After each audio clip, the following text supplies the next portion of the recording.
It takes just 2 cells to make a human being. 2 cells and a miracle. In 9 months, the pair of cells blossoms into billions.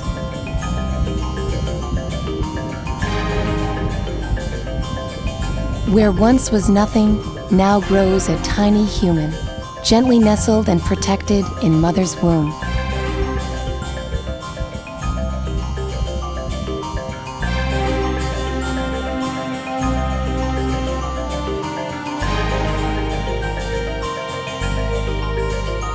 Together, mother and child share this odyssey of life, nurturing, and rapid change. A magnificent adventure called pregnancy.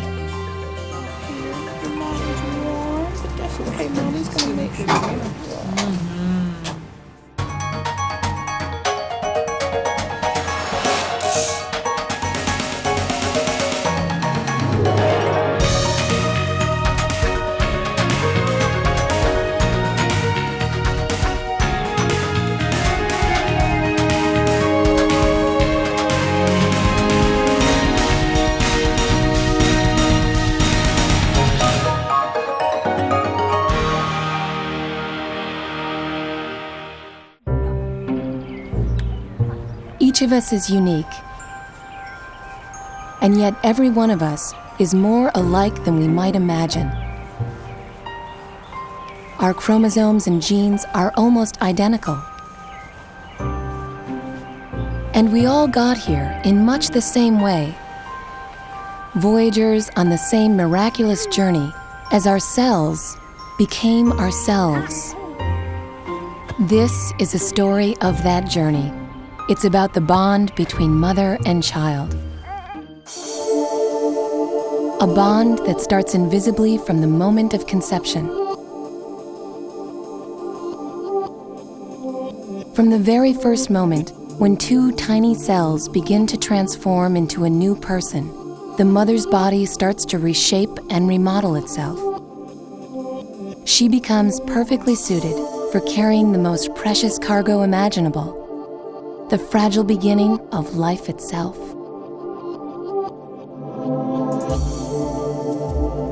Reproduction is both exquisite and exquisitely common,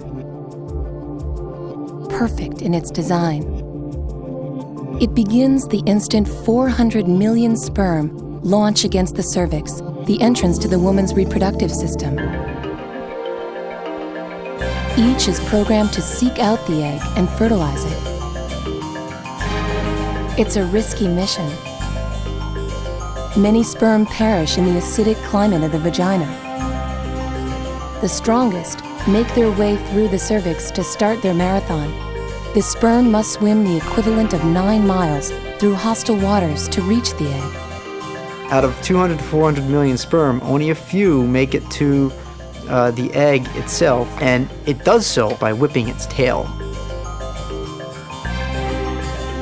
Vigorous, but also desperate and doomed, most get lost in the folds of the uterus or follow the wrong fallopian tube where no egg exists. The remaining sperm race toward their target, and only one can fertilize the egg. The egg is one of the biggest cells in the human body. Of the hundreds of millions of sperm, mere hundreds find it. They surround the egg, each trying to burrow its way in.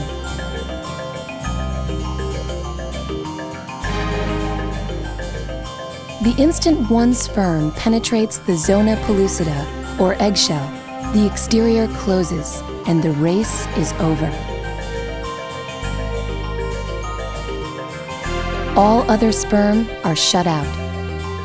The egg is sealed, and so is the fate of the person who will grow from it. The fertilized egg now has all the genetic information it needs to create new life. A glorious chain reaction has begun.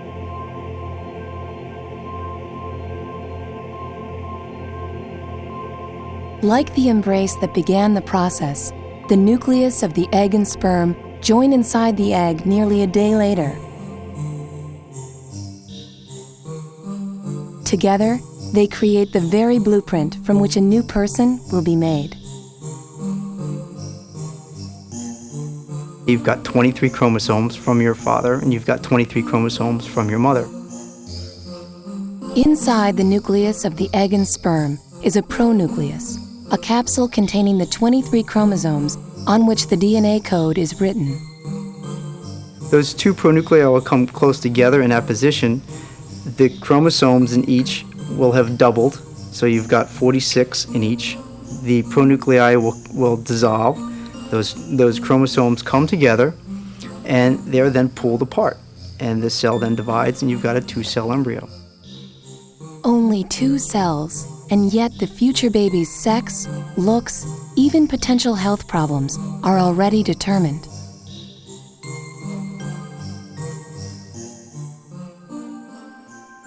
This tiny speck is pushed by finger-like cilia through the fallopian tube toward the uterus.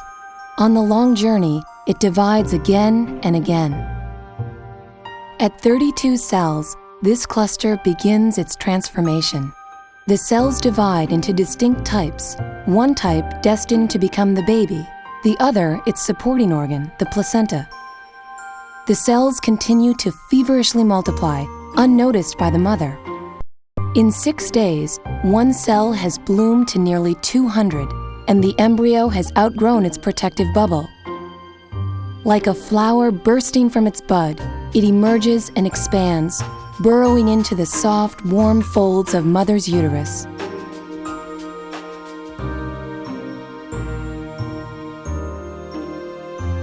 In a matter of days, cells become structures, building a human framework.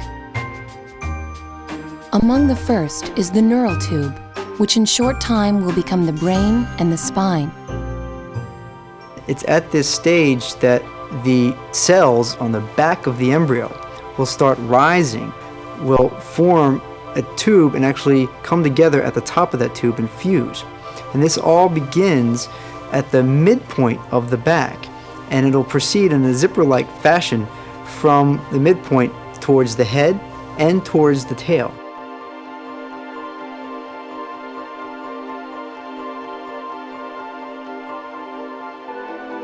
By the end of the 3rd week comes another milestone.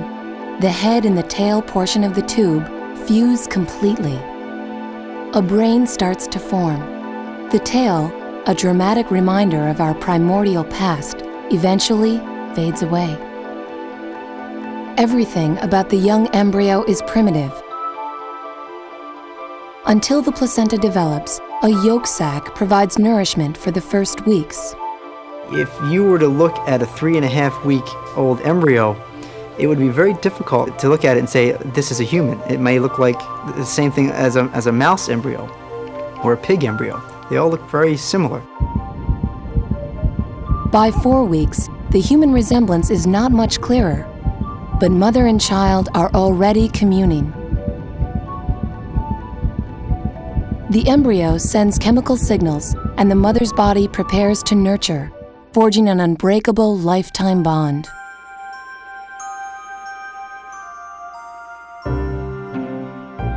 By the end of the 4th week, the mother might suspect she's pregnant. To the outside world, there's no sign of the changes within. Proteins secreted by the developing placenta tell the mother's body to stop releasing eggs and prevent the uterine lining from shedding. The embryo's fragile world inside the uterus is now secure. By the 5th week comes a glorious explosion of life force. Within the watery, amniotic, fluid-filled cocoon, the embryo grows more than 1 million new cells every minute. Each of these cells has a job to do. A critical point during embryogenesis is the point at which all of the organs are signaled to begin developing. The genes that all have to be turned on at that point all have to be done like a well-conducted orchestra. The heart is the organ that develops first. The cells destined to become heart cells begin their first erratic flutters soon after the egg implanted in the uterus. By 4.5 weeks, those cells are forming the structure of the heart. In another few weeks, beating inside this embryo will be a fully functioning heart. It is disproportionately large right now, but the rest of the tissues and organs will soon catch up. Not long after the heart begins to develop, the liver starts growing. Soon it is more than 10% of the embryo's size. From eyes to limbs, ears to lungs, all of the embryo's organs take shape, cell by delicate cell. Each system takes its cue from nature's strict and graceful choreography. Each organ makes its entrance at just the right moment to assure the baby's health. Just like the constant beat of this little heart, the pace is quick and unstoppable. Even from day to day, these amazing changes are unmistakable. The yolk sac, no longer needed for nourishment, finds a new role as the embryo's blood cell factory. It is firmly tethered to the amniotic sac. Weighing less than half an ounce, the growing embryo is already independent, with a circulatory system that's separate from the mother's. The placenta keeps the two bloodstreams apart. The placenta also feeds the embryo with nutrients it extracts from the mother's blood and rids the embryo's environment of waste. The umbilical cord links the embryo to the placenta, the lifeline between mother and child. At less than half an inch long and 6 weeks old, tiny limb buds begin to emerge. They start as a protrusion, 2 on the upper portion of the embryo and 2 in the lower portion of the embryo. The cells on top will tell the cells on the bottom to divide, grow, and they start pushing the limb buds outwards.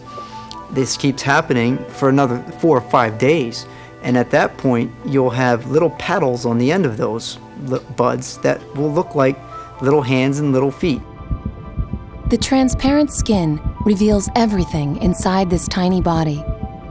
Dark pits appear where eyes will soon develop. Not more than 7 weeks old, the embryo looks more human with each passing day. And with each day, the mother's body makes remarkable adaptations of its own.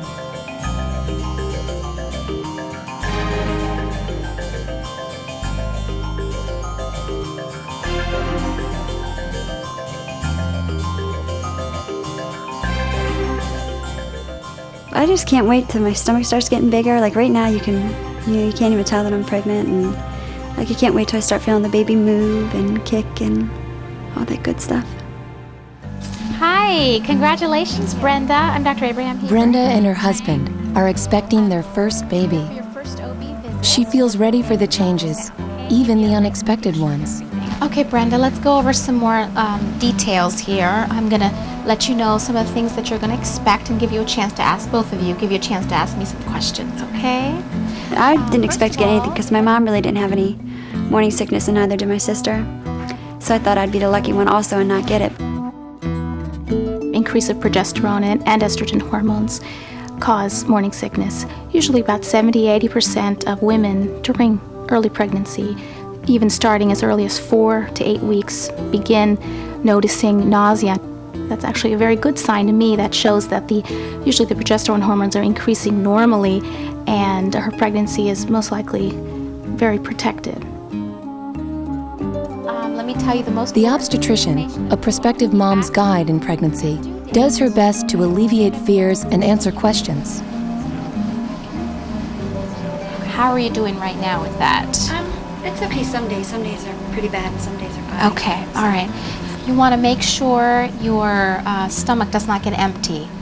When you get an empty stomach, the acid will start building up, and that can cause a little more of the nausea and the heartburn. Start way up in the underarm, and Brenda's breasts are becoming more tender as they grow fuller. once a month, about a week after your period. Some of the changes in the breast that occurred during the beginning of pregnancy and that continued during the rest of the pregnancy are increased growth of the actual cells of the breast, and this is very early.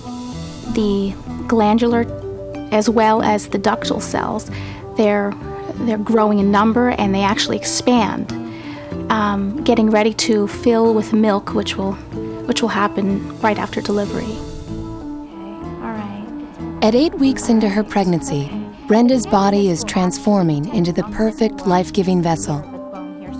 Her uterus is undergoing the biggest changes and is enlarging and softening to accommodate its flourishing embryo.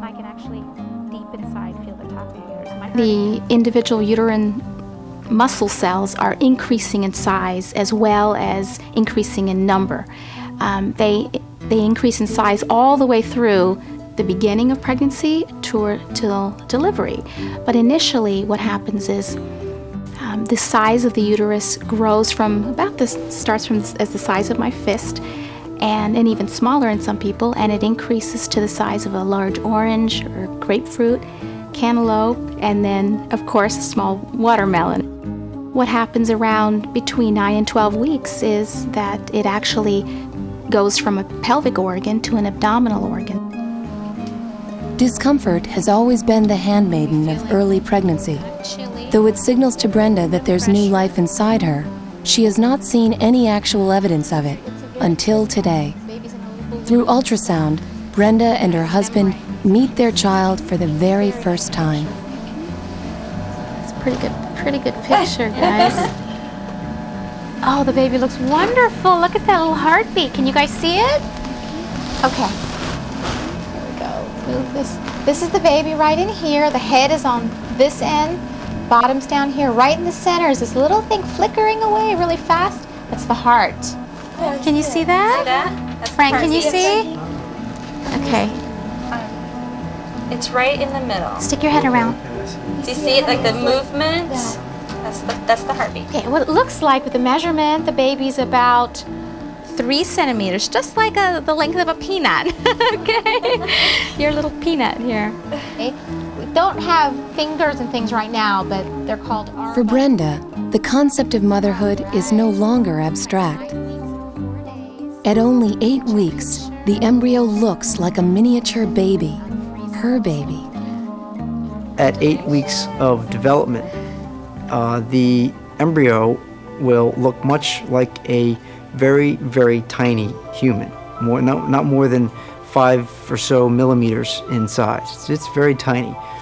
The head will have eyes. It will have little tiny, what appear to be ears. It will have arms. It will have legs. You see the body of the embryo, and the back of the embryo looks much like a small, tiny baby that could be, born at that stage. But it's of course, much too small and underdeveloped to survive outside of the womb.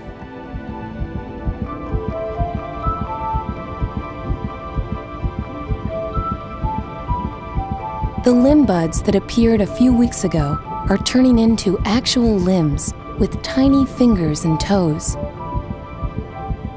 Every day brings staggering, noticeable changes to the embryo. Though just over an inch long, most of the major organs are already formed.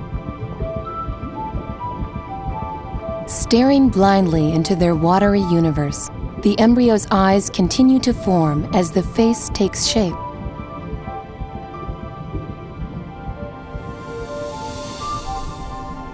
The lens, optic nerve, and cornea are in place, and the iris forms over the lens.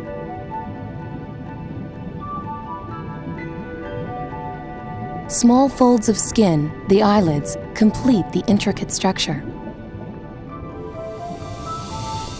Between 8 and 10 weeks after conception, the lids close. For the next 5 months, the eyes will mature enough to take in the world. The brain grows enormously. 100,000 new nerve cells are created every minute, forming this organ of unrivaled complexity.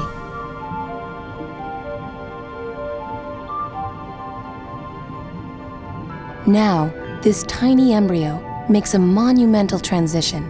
It graduates from embryo, the developing phase, to fetus, the growing and maturing phase.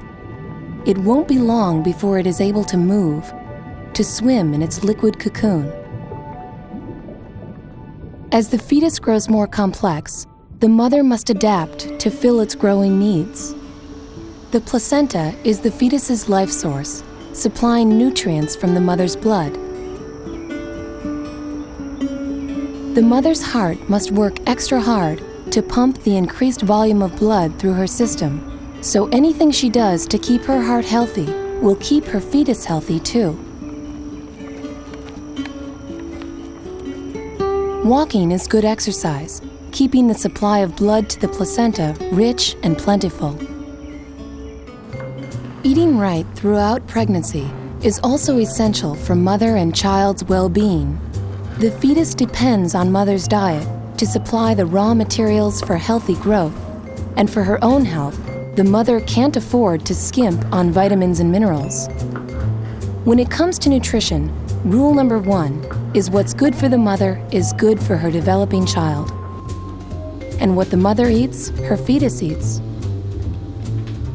The requirements of the body increase as far as calories are concerned. About 300 extra calories a day, 300 to 500 extra calories a day, all throughout pregnancy. If you have a more healthy, balanced diet and intake, there's decreased problems in development. What harms the mother doubly harms the fragile fetus. Tobacco is extremely dangerous to both mother and fetus. It can affect the mother's cardiovascular system and the blood vessels and how efficiently the heart is pumping. It actually affects the fetus as well and causes a lot of low birth weight babies. A pregnant mother never drinks alone. She shares any alcohol she consumes with her fetus. When consumed in excess, especially during the early crucial stages, alcohol can stunt the fetal development. The placenta is like a fine mesh fabric.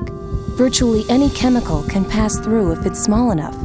When the mother smokes and drinks, nicotine, carbon monoxide, and alcohol glide through the placental barrier to taint the fetal bloodstream, slowing the development of the fetus's brain, eyes, and respiratory system. Mothering begins long before birth, as the mother-to-be creates a healthy environment.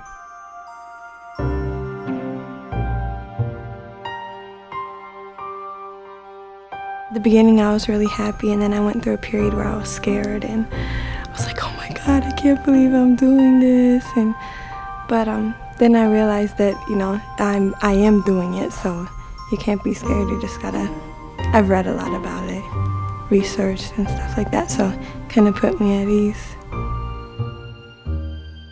At the end of the 3rd month of pregnancy, the mother's body finally begins to reflect the remarkable changes inside. A little more than 16 weeks into her pregnancy, Minnie is anxious to learn if her baby will be a boy or a girl. Sex is determined at the moment of conception, but it takes nearly 20 weeks before it can be recognized. I am guessing that it's going to be a boy. I just have a feeling, but for my daughter's sake, and I love her dearly, I hope it's a girl. It's just like a gut feeling, a big gut feeling.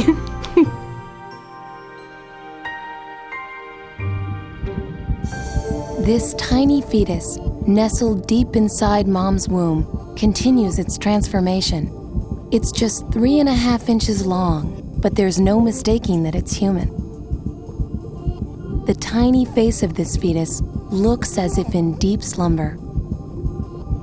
The arms are long enough to grasp each other, and the legs are outstretched. The skin has become less transparent, with only blood vessels visible, and the fetus finally reveals its gender. Here we can actually see as the baby allows us to, as we move. Minnie and her family have looked forward to this day for nearly 20 weeks. Today, they'll learn the sex of their baby. With the head at this end, and the chest and the heart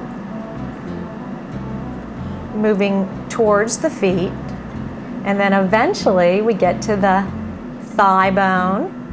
Months of anticipation are about to end. let's take a look here. And this one's fairly obvious. So do we want to know what the sex is? Yes. Okay. The male and female sexual organs start identically as a small nub between the fetus's legs. Two small bumps, one on either side of the nub, soon emerge. If this fetus is a boy, the nub becomes a penis. The two bumps grow together to form a scrotum. The boy's developing testicles are still deep inside his body. Within them, primitive sperm are already developing. If this fetus is a girl, the nub becomes a clitoris. A vagina forms from the same tissue that forms a urethra in both sexes. Inside her tiny ovaries, all the eggs she will have for her entire lifetime are already forming. I want you to focus in between the legs. Well, what do you think? What do we think? A boy? That's right. That's right. There's the picture right there. My goodness gracious.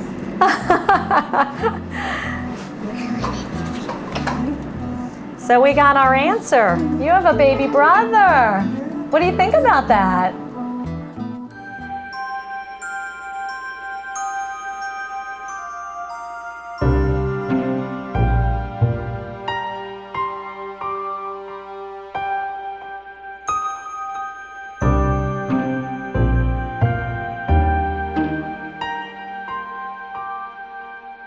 The only growth spurts that I felt was last month, where I was small and all of a sudden I gained. Like in a week I gained 6 pounds and it just pushed right out. It was just really weird. What happens is the top half of the uterus expands. And as it expands, or as it stretches and grows, it actually pushes all the organs that used to occupy that space. It pushes them up higher and higher into your upper abdomen. By the 24th week, virtually all the mother's organs have been rearranged to make room for a new living being.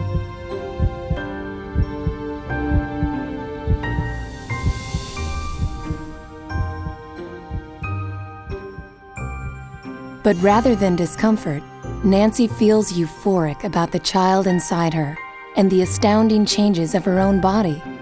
You kind of feel sexy. It's a different feeling. It's a different feeling.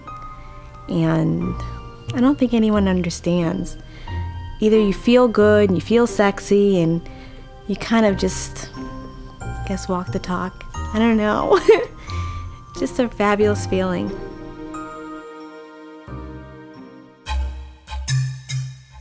The epic journey of the fetus continues.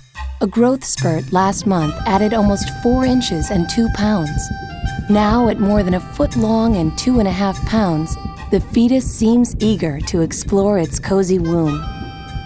As if reacting to private thoughts, expressions wash over the face. The fingers and toes are fully formed now, complete with nails and fingerprints. And the entire fetus wears a furry coating. The hair, called lanugo, follows the patterns of the connective tissue, covering the fetus in swirls and spirals of down. The skin bears a waxy coating called vernix caseosa. It protects the fragile fetal skin from the amniotic fluid and infection, and will aid the fetus during the dramatic squeeze through the birth canal. Nancy is learning to cope with her new lack of grace. The size and weight of her belly requires new ways to perform her daily routine. It was easy when I bent down, I could keep my balance. I'm not keeping that balance anymore. The stomach's a little heavier, so I'm not sure which way I'm going to go. Nancy isn't alone in her struggle for comfort. For the first time, she can feel with excitement her baby-to-be growing restless. As the life inside her starts to fidget and kick, Nancy's body responds. As Nancy's body prepares for labor, her uterus practices Braxton Hicks contractions, named for the doctor who first observed them. These irregular contractions are not as intense as those of true labor, but to Nancy, each breathless pang feels like the flutter of butterflies. Braxton Hicks contractions are irregular contractions, very irregular, maybe 5 to 20 a day, and very low pressure as well. When we get up into maybe 24 to 28 weeks, most women will actually feel these contractions. Again, they're not painful, they're very low in pressure, they'll notice a tightening, and then they pass. The fetus, too, is flexing its muscles. With room in the uterus to stretch and kick, poke and prod, it announces its existence to a waiting world. The baby's starting to move, and you could feel him turn and kick. No one else feels it. Every time I have someone put their hands on my belly, it's quiet. So, but I feel it. Good night, moon. Good night, cow, jumping over the moon. Good night, At 26 weeks, the womb is no longer a bubble of silence, for the growing fetus is starting to learn the sound of mother's voice. Good night, kittens. Good night, mittens. Good night, clocks. As it develops, the fetus will be able to respond to sounds both inside and outside mother's body. Good night, mouse. The fetus's world is getting noisier by the day. The structures of the fetal ear began to develop only 5 weeks into pregnancy. The ear is constructed from 3 components and in 3 stages. The outer structures began to take shape at 8 weeks. Pits on either side of the head formed the inner ear, responsible for processing sounds and maintaining balance. Not long after, the auditory canal and eardrum developed. Now, at nearly 26 weeks, the ear looks complete, and the 3 parts come together to enable hearing. Every day brings a symphony of new sounds to the fetus. The most prominent and reassuring come from mother. The beating of mom's heart and the blood coursing through her veins provide constant comfort. By now, every part of the fetus resembles the child that will emerge. The brain busily twists and folds miles of neural pathways into a rippling maze.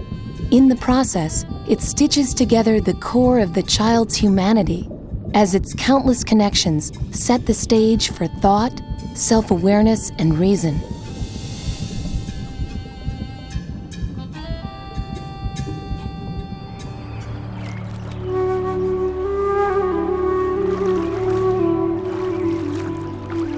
Growth of the fetus creates challenges for the mother as her internal organs vie for space in cramped quarters. Nancy sometimes feels out of breath. But nature, which produced this temporary problem, also provides an eloquent solution. Pregnancy hormones are making Nancy's lungs more efficient, bringing in 40% more air, oxygenating more blood for her and her fetus.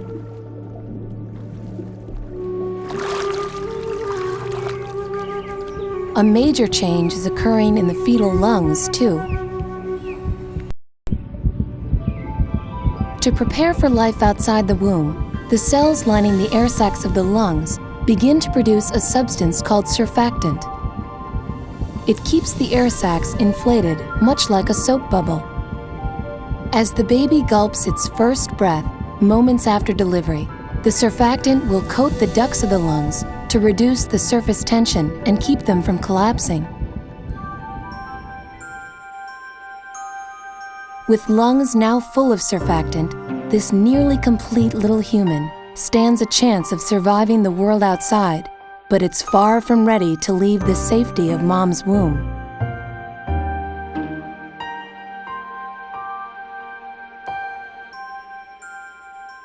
His eyes are opening now. He's swallowing and making breath movements.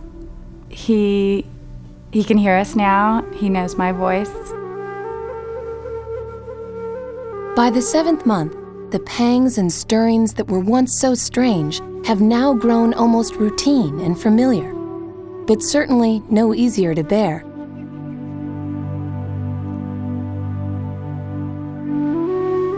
They're a constant reminder of the active life inside. Well, believe it or not, even though some people don't think that I'm that big, I felt a huge growth spurt in my belly. And that was exhilarating, but exhausting, you know. Your back hurts a lot more. It's harder to breathe. He gets stuck up in my rib cage, and he'll have a foot or an arm or something up there. He pushes against the diaphragm, where it makes it hard to breathe. Circulation suffers as the large uterus puts pressure on her veins. She feels occasional numbness in her hands and feet and cramping in her thighs and calves. After about 20 weeks of pregnancy, we encourage pregnant women not to lay on their back anymore. At this point, the uterus is quite a bit heavier, and it actually lays on the blood vessels that run up your back, and they both become compressed. And some people will lose consciousness when pressure is applied to these vessels. The huge physical toll can't compare to the euphoric anticipation of the birth to come. That I'm having a baby. That's the neatest thing. That he's a person now, and not an alien, but that he's an actual being, and he's mine.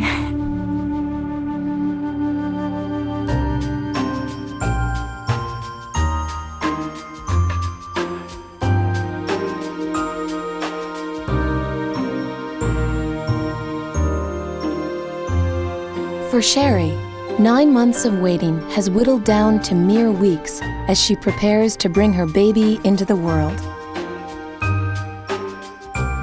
She feels elated but uncomfortably big. Her breasts are tender and enlarged with colostrum. She struggles to balance her enormous belly. She's never felt more expectant. The last couple of weeks of pregnancy are an eternity. You pretty much have everything ready to go, and all you're doing is waiting. You can't turn around the way that you used to. Spaces that you normally fit through, you no longer fit through. Sleeping, switching from one side to the other, bending over is very difficult. But Sherry won't be this big for much longer. Inside her uterus, the fetus prepares to leave its watery shelter. Turned head down in the womb, there's barely room now to stretch or kick. The fetus fully fills the womb. Every contraction squeezes in around it. Now this sensation is stronger. The upper part of the uterus shrinks and the lower expands, making the uterus longer and narrower. There's little to do but wait for the chemical signals that trigger labor. It can start at any moment.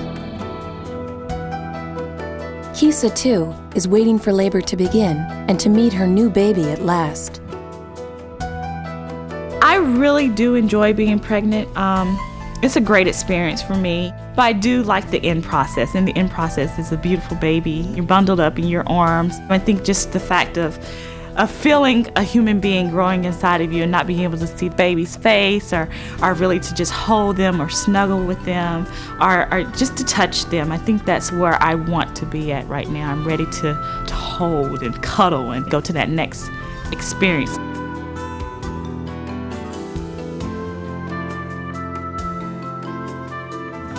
For 9 months, Kisa's body has embarked on a biological odyssey geared to nurturing her developing child.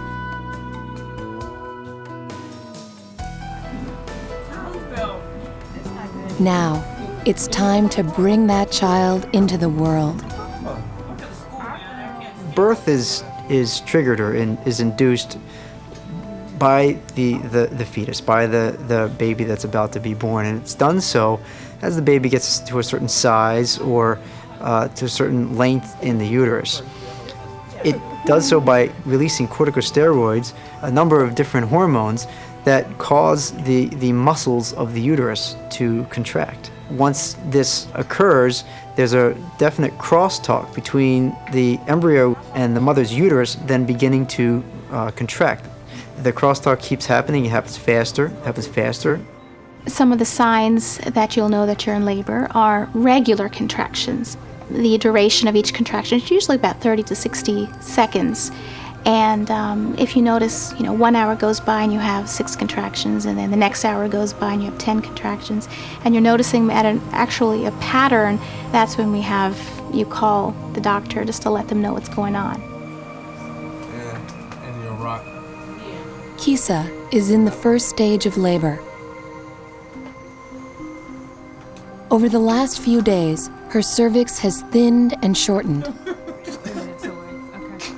The sporadic practice contractions of the past are more regular now, only minutes apart. There are 3 stages of labor. First stage of labor is from when the initial strong contractions start till when the cervix is dilated fully. It's the first stage of labor. Second stage of labor is actually the pushing stage, when the cervix is completely dilated till expulsion of the baby. That is stage 2. Stage 3 is actually from delivery of the baby to expulsion of the placenta. That's stage 3. As Sherry goes into labor, she uses relaxation techniques to ease her discomfort.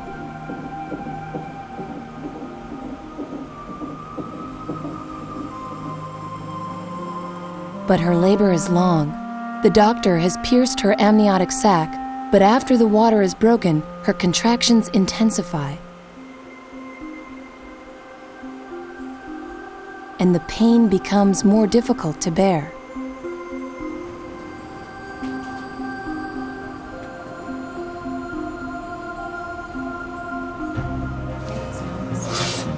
Kisa's labor is progressing quickly. Okay, just breathe through it. Each time the uterus contracts, the baby's world shrinks, and the placenta and umbilical cord compress. At the peak of each contraction, the baby's heart beats faster as the uterus pushes the baby further down the birth canal. The contractions actually are a physical tightening of the entire uterus. All those uterus smooth muscles work together in concert, and they're actually squeezing that infant out. That squeezing contributes to Kisa's pain, which signals that the baby is on its way. The first stage of labor is the longest, but the next steps are just as crucial. The cervix must become shorter and wider for the baby to pass through. The process of effacement squeezes the inch-long cervix to practically nothing. At the same time, the cervix grows wider or dilates from the width of a pinky finger to the width of a grapefruit. When it reaches 10 centimeters, Kisa is ready to push out her baby. The contracting and stretching muscles, coupled with the increasing pressure of the baby, produces the legendary pain of childbirth. Here comes a contraction. You just zoned out throughout the whole thing? I just didn't feel them. Now here comes one right now. To ease her pain, Kisa opts for an epidural. The anesthesia is administered directly into the spine and lightly numbs the pelvic region. Feels a little uncomfortable. 1, 2, 3. Can she sit up? Yeah. Come on up, Tasha. All right, baby.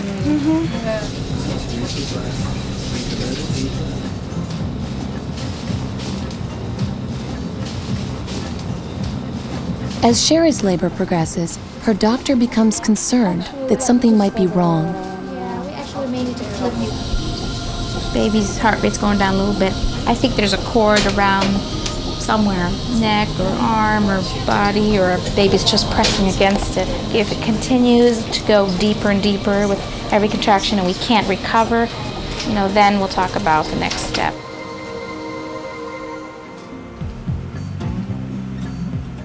Even before Kisa's cervix is fully dilated, the baby begins the descent down the birth canal. Tremendous pressure builds in the pelvis, but it's not time to push yet. 9. This is real 8 to 9 now. This is not going to be a whole lot longer now, I think. To pass through the narrowest part of the pelvis, the baby, guided by the muscles of the birth canal, turns its head sideways to align with the pelvic inlet. The baby is a miracle of design.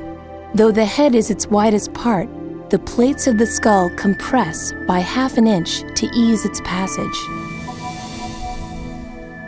Do a push. Okay, stop. You know what we're going to do? We're going to get everything prepared. Okay, I think by the time we do that, it'll be time to have your baby. Awesome. All right?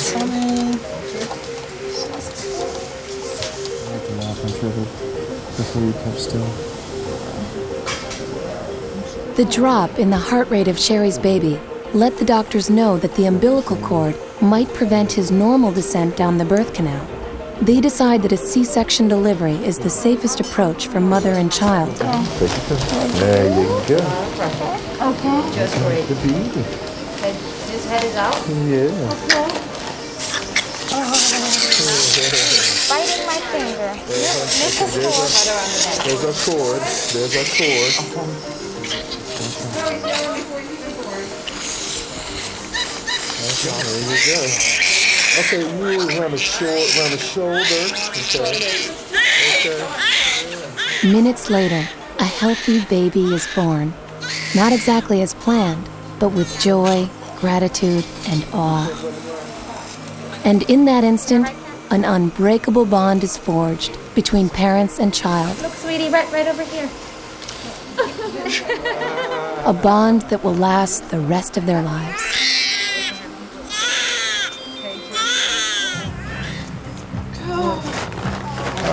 All right. Tell me when I can push, because I gotta push. Grab her foot forward. Kisa is now in the critical second stage of labor. In the face of intense pain, she musters all her concentration and willpower. Just like the last time, sweetie. As she contracts her abdominal muscles, the pressure inside the uterus increases, forcing the baby downward. My goodness. The vaginal opening gets larger as the baby approaches. Soon, the top of its head is visible. Come on, sweetie. Keep pushing. Come on. Come on. Oh, take your time. You ready? You ready? What's up? Oh, ready? Easy does it. Beautiful. Finally, the head is out. Oh, there's a pain. It hurts so bad. Oh, baby, she's almost here. All the way here, sweetheart. Okay. You got it. Easy does it. Okay, and took his. Oh, my goodness. And the baby emerges. She got this. Yes, mommy. Let me get that out of there. Yes, thank you. Hundreds of millions of years of evolution collide in this single moment. You are incredible. See, it's like 2 with 3 pushes is strong. Hey, baby.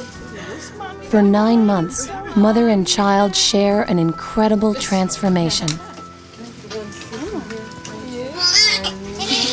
Oh, hey, baby girl. Now, another journey is just beginning. Mommy has been waiting for you for so long. Okay, yeah, baby, I know. You look like your brother. I know.